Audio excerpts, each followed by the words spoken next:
Et bonjour à tous et bienvenue pour ce nouvel épisode de Quad 9 sur la résine, version spéciale championnat du monde de Berne 2023. Et aujourd'hui, après les finales de bloc, c'était la difficulté qui était au programme, deuxième épreuve de ces championnats du monde. Et au passage, je vous le rappelle encore une fois, durant cette compétition, l'objectif était double pour les athlètes. D'abord décrocher les différents titres de champion du monde mis en jeu, évidemment, mais aussi et presque surtout se qualifier pour l'épreuve de combiné, qui aura lieu à partir du mercredi 9 août et dont les 3 meilleurs grimpeurs de chaque genre se verront directement qualifiés pour les JO de Paris 2024. Alors à l'issue des qualifications masculines, quasiment tous les favoris sont là. Le japonais Sorato Enraku se retrouve encore tout en haut du classement, mais cette fois-ci il est accompagné par l'autrichien Jakob Schubert et même notre français Sam Hafzou.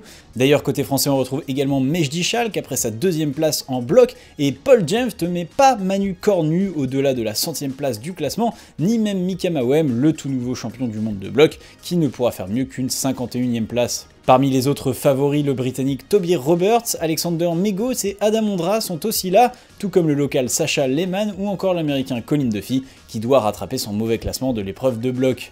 Enfin niveau absent, rien de bien marquant, la Belgique n'est toujours pas à l'honneur et le Slovène Luka Potočar rate la dernière occasion de sauver son année assez moyenne. En demi-finale, il y avait deux endroits clés très rapprochés dans la voie. D'abord au niveau de la prise 26, au départ des gros cratères violets où de nombreux compétiteurs tomberont de fatigue, à l'image de notre français Mejdi Schalk, un mouvement au-dessus du reste de la masse, ce qui lui octroiera la 11e place, malheureusement un peu juste pour intégrer la finale. Juste au-dessus, c'est à la prise 29 que se passait la sélection, une sélection indécise puisque le coréen Do Yoon Lee, l'américain Sean Bailey et surtout notre autre français Paul Jenft tomberont avec le même score, alors que tout en haut de la voie, le britannique Toby Roberts chippera la première place de la demi à Adam Ondra tout au bout du round. Derrière, pas de finale non plus pour notre français Sam Hafzou, justement dans la masse des grimpeurs tombés sur le mouvement précédent Mejdi Schalk, tout comme l'américain Colin Duffy ou le local Sasha Lehmann. Il s'agira donc d'une finale à 10 grimpeurs, avec, comme durant cette année de difficulté, la jeune génération menée par Sorato Enraku, Do Yoon Lee ou encore Toby Roberts, face aux doyens Adam Ondra, Alexander Megos ou l'Autrichien Jakob Schubert. Avec eux, attention au japonais Ao Yorikusa, deuxième représentant japonais, ou encore à la surprise Yushun Song, pas attendu à ce niveau. La voie commence par une première partie avec une fissure menant à une grosse inversée avant de commencer la grosse partie du dévers composée de deux volumes noirs symétriques.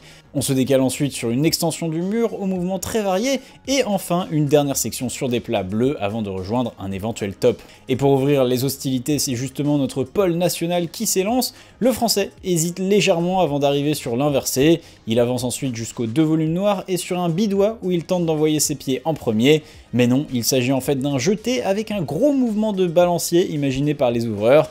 Paul ouvre donc ce mouvement spectaculaire avant une classique du français et un petit repos en contrepointe bien senti. Derrière, mouvement encore étonnant, il faut désescalader sur la prise suivante et c'est à partir de ce moment que Paul découvre alors un véritable dédale dans cette extension. Le français se bat pour ramener sa main droite à l'aide d'un gros talon, puis tombera deux mouvements plus tard, épuisé par cette voie ma foi labyrinthique. C'est ensuite à l'américain Sean Bailey de s'élancer. Après une mini zipette bien rattrapée en tout début de voie, l'américain n'aura même pas besoin de dynamiser pour atteindre l'inverse bleu. Juste après en revanche, s'il réussit bien le jeter, il dépensera beaucoup d'énergie à chercher le repos sans vraiment réussir à soulager ses muscles. Une dépense payée cash quelques secondes plus tard, tombant même avant Paul, probablement sans aucun espoir de médaille. Enfin, et si cette voie portait chance à un bloqueur, en tout cas le coréen Do Yoon Lee arrive très rapidement sur le jeté qu'il réussit facilement. Il se repose ensuite longuement, très longuement et repart. Frais Do Yoon dépasse facilement la marque de Paul puis réussit à se rétablir et arrive juste avant la sortie du toit, mais épuisé, il ne pourra que lancer le prochain geste, inscrivant une marque de 39. Mais encore une fois, c'est un autre bloqueur qui va complètement renverser la table de cette finale. Après un jeté facilement exécuté, Sorato Enraku trouvera lui aussi la contrepointe de Paul, mais sans vraiment se reposer dessus. Pas besoin pour le japonais qui dépassera lui aussi Paul facilement pour atteindre la marque de Do Yoon en quelques enjambées. Il pose alors une contrepointe qu'il réussit même à décaler sur le volume noir suivant. Sorato se bat et pousse très fort pour sortir du toit, les prises suivantes lui accordent un léger sursis, il tente alors un dernier clippage mais l'accord lui échappe et il tombe mais avec un premier parcours vraiment solide et une marque de 48.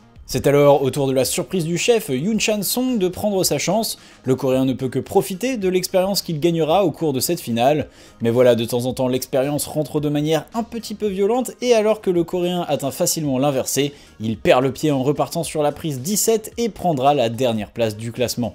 À la moitié de cette finale, le ton est donc bien donné et Sorato Enraku domine solidement les débats, mais les plus grands favoris sont encore à venir. Alors on ne va pas se mentir, malgré tout son talent, le japonais Aoyori Kusa n'en fait pas encore tout à fait partie.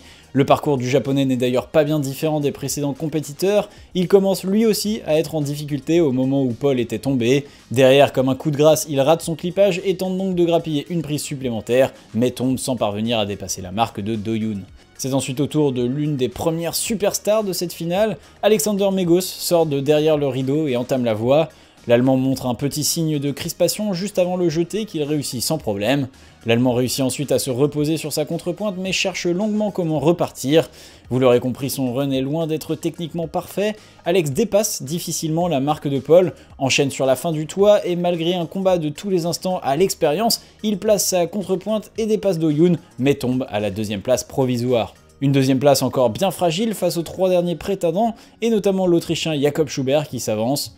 L'Autrichien grimpe la voie de manière extrêmement solide et arrive facilement jusqu'à la fin de toit où il dépasse Alexander Megos et se permet même de prendre un repos. Ça y est, cette fois-ci, Sorato Enraku a du souci à se faire, mais à côté de ça, il ne reste que 20 secondes à l'Autrichien. Le temps vient donc en renfort au Japonais, mais cela suffira-t-il? Jakob accélère, accroche la dernière prise tenue par le Japonais à 5 secondes de la fin et lui dérobe la première place en assurant au passage un podium. Un run qu'on aurait presque voulu gagnant, mais la compétition n'est pas finie et c'est au Tchèque Adam Ondra de venir défendre sa légende. Mais sur un tracé aussi exigeant, on redoute quasiment d'entrée la petite hésitation du Tchèque qui tentera d'y aller les pieds en premier sur le jeté. Enfin, Adam se reprend tout de suite et continue sa course, mais d'un coup c'est la stupeur. Sur un mouvement a priori anodin, Adam se trompe complètement, laisse glisser sa contrepointe et tombe à la 8e et avant-dernière position. On peine alors à reprendre nos esprits, mais il reste encore un compétiteur pour venir inquiéter Jakob Schubert, et celui-ci se nomme Toby Roberts, le Britannique qui représente probablement le diffeur le plus talentueux de la nouvelle génération.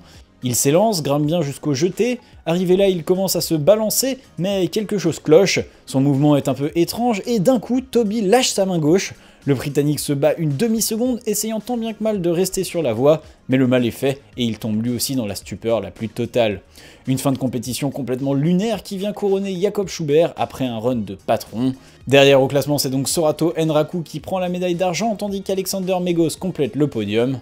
Derrière, la jeunesse s'invite tout de même très haut dans ce classement de difficulté des championnats du monde avec le coréen Do-Yoon Lee, le japonais Aoyori Kusa et aussi Paul James qui mine de rien réalise une très belle 6ème place. À la 7ème place, l'américain Sean Bailey devance Adam Ondra et Toby Roberts qui regretteront sûrement très longtemps tous deux cette finale alors que Yoon Chan Song termine à la 10ème place. En qualification féminine maintenant, c'est très simple, une grimpeuse, une seule aura réussi à sortir les deux voies de qualification et c'est sans surprise que je vous annoncerai son nom, la Slovène Janja Garnbret. Avec elle cependant dans l'autre groupe on retrouve à la première place la japonaise Ai Mori décidée à prendre sa revanche après sa finale de bloc délicate. Avec elle l'américaine Brooke Raboutou, l'italienne Laura Rogora, les coréennes Chae Yoon-se et Jane Kim, l'autrichienne Jessica Pils, bref du beau monde mais aussi des françaises, toutes en fait puisque Oriane Berton, Hélène Janico, Manon Illy et Zelia Afzour rentrent chacune dans les 26 qualifiés pour les demi. À première vue pas d'absente de renom donc à l'exception et pas n'importe laquelle de l'américaine Natalia Grossman, 27ème et première non qualifiée pour les demi-finales. Et durant les demi-finales, justement, c'est un petit événement qui viendra bouleverser le haut du classement. La japonaise Ai Mori confirmera que la difficulté est bien son domaine en réalisant un run impressionnant, 10 prises au-dessus de l'américaine Brooke Raboutou qui venait de prendre la tête du classement. Et derrière, Janja Garnbret, la Slovène, ne pourra faire mieux qu'une 2ème place en essayant de clipper une dégaine trop tard dans la voie et tombant en essayant de rattraper son erreur.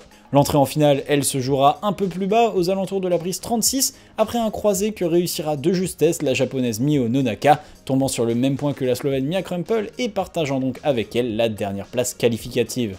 Ça ne passera en revanche pour aucune de nos françaises, 2 mouvements plus tôt pour Oriane et encore 2 autres pour Manon Illy ou Hélène Janico qui sortent tout de même la tête haute.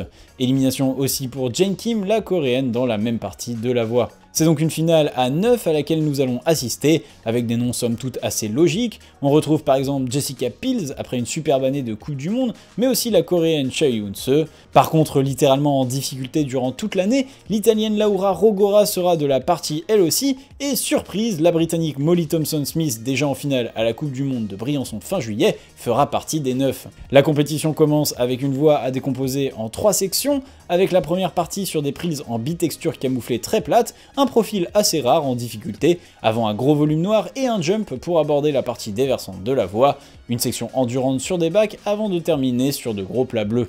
Et la première grimpeuse à s'élancer sera la japonaise Miho Nonaka. Elle joue des talons sur la première section jusqu'à arriver sur le volume noir.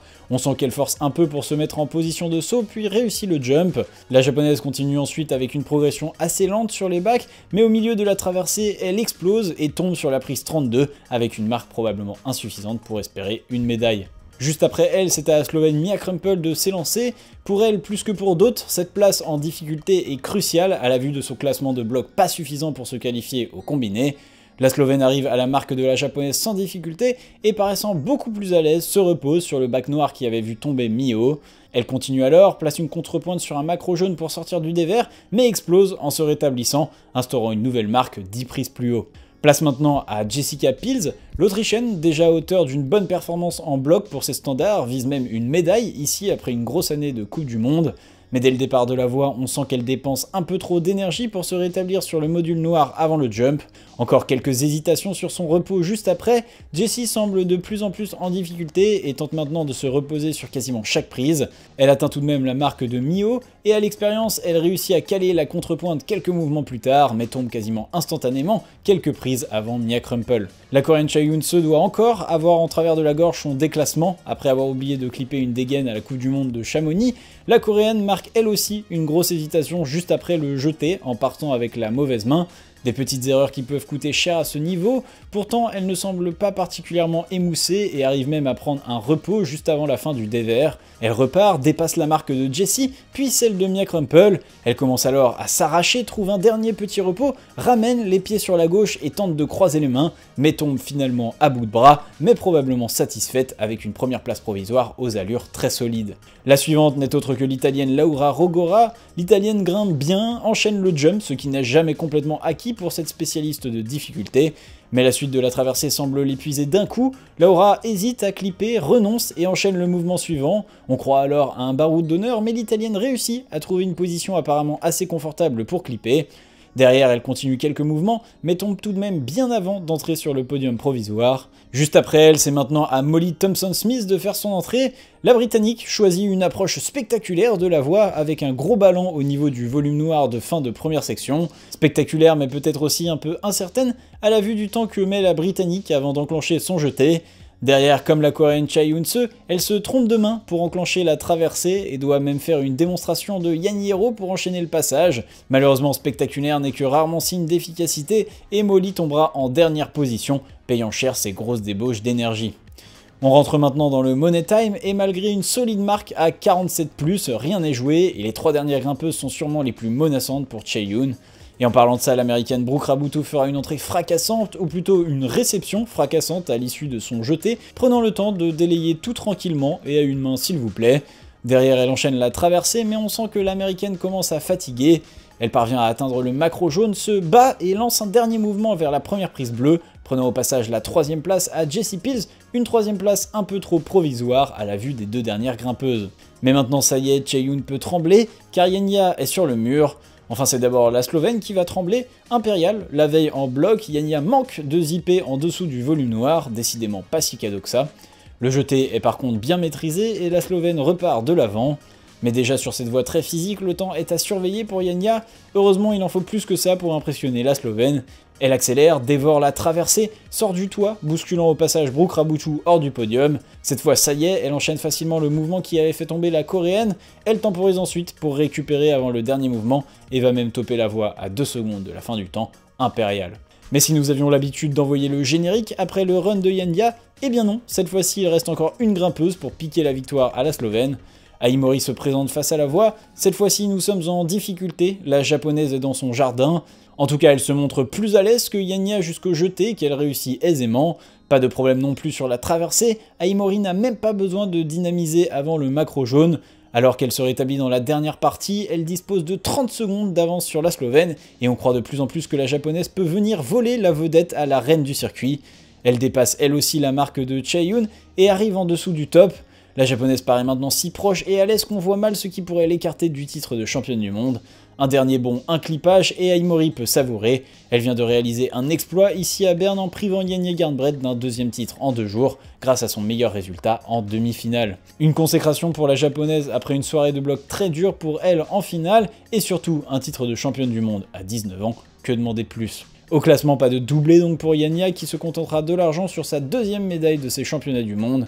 Ceyhun se complète ce podium et derrière elle, l'autre Slovène Mia Krumpel. À la 5ème place, Brooke Raboutou devance d'un cheveu Jessica Pills.